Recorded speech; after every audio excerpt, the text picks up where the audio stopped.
Elevated Leftovers, episode 4, Chowder! With some fresh little neck clams. I've never made this before, so we're gonna learn some things today. Okay? Alright, let's go. This is my industrial grade French fry machine, which we're gonna show off today, because why not? This thing's fucking dope. So, potatoes in, cut them in half so you got like a stable flat surface, and pump them through. Alright, now we got our slices. We're going to do a quick little cross chop here to make some uniform cubes. That's going to make sure that all the potatoes have an even cooking time and won't take too long to cook. The onion, we talked about this before. I think you guys kind of remember. Deskin, cut in half, throw on its side, slice one way, slice the other way. Don't cut yourself. I cut myself my onions all the time because of that slippery outer membrane, so be careful. Garlic's easy. We just smash, we chop. It doesn't need to be fancy. It's gonna taste the same, right? The salted water is boiling. We will want to salt our water heavily, right? Same with our pasta. We want to like the ocean clams going in for who knows how long. Alright, time to cut the bacon. I like to leave the slices on top of each other, cut down the middle, and then cut thin slices, which in French would be called lardon, which is French for slices of bacon. Throw that in the Dutch oven. Start on low heat. I did not, but you should, to render the fat more effectively, which we will then cook the potatoes and the onions in later on.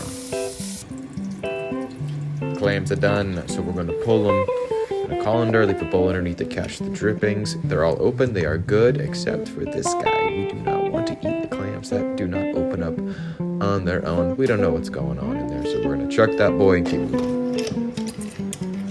So I'm sure there's more effective ways to do this, but we're not going to do that. I'm just going to grab these bad boys and use a fork to pull out the clams.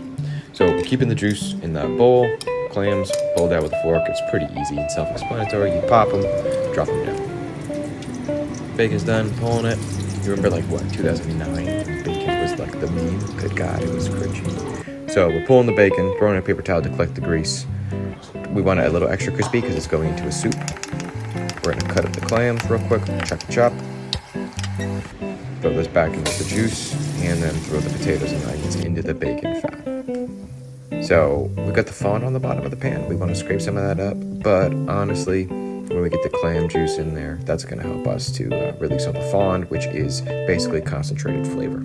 So don't worry about it too much right now. Hit it with a little bit of salt, and you're good to go. Broth test, and it tastes clammy, but not in like a bad way, more like essence of ocean with some like umami sort of, so I'm into it. Since the running joke of today is showing off gear, this is my favorite pepper mill that I've ever owned. It's a Unicorn brand, 9-incher, packs some serious punch, great grind tractor. Check it out on Amazon. I do not have a sponsorship. Unicorn, hit me up. Alright, clam broth. Going into the potatoes and onions now that they've browned and sweated and gotten translucent. Broth is going to, I don't know how much we need here, honestly. I'm just dumping whatever I have in because I want a good amount of soup. And then we're going to scrape. Taste for seasoning and adjust as needed and go from there. Thou'st not summon me. Oh, I forgot the fucking garlic. Oh, boy.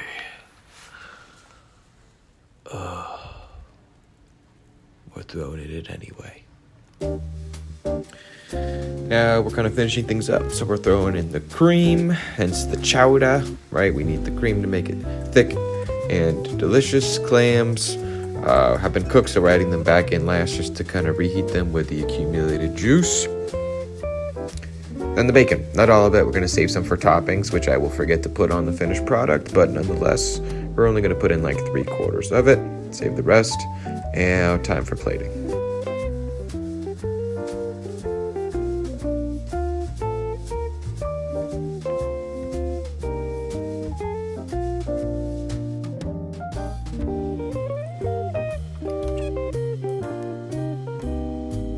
All right, so we're done. Looking pretty good. And again, I mean, I made this because I had a leftover potato, an old onion, some cream in the fridge that was going to expire, so we had to use it. Basic, doesn't require 35 ingredients. It came together in like 25 minutes, and it's fire. I eat this stuff for like 3 days in a row. And now you get what you all came here for. Enjoy.